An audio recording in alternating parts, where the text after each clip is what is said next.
ঘড়ির কাঁটা অনেকটা বাজে না, প্রায় 11টা 15 হয়ে গেছে। আমি ব্রেকফাস্টের জন্য রেডি করেছি। দেখো শীতকালে এইটা খেতে ভীষণ ভালো লাগে।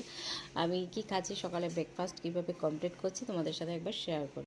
প্রথমে দেখো এখানে আছে ধনেপাতা, পেঁয়াজ, কাঁচা লঙ্কা আর সর্ষের তেলটা কিন্তু বোঝা যাচ্ছে, বেশ বোঝা যাচ্ছে।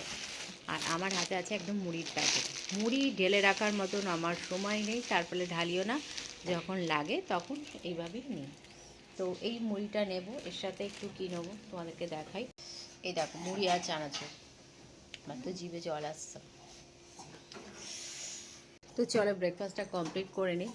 এইভাবে মুড়ি খেতে কার কার পছন্দ সকালবেলা, শীতের সকাল, তার সাথে হবে 1 কাপ চা, তা তো জমে ক্ষীর।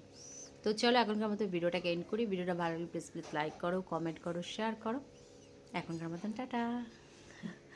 চলো টাটা করে দিই।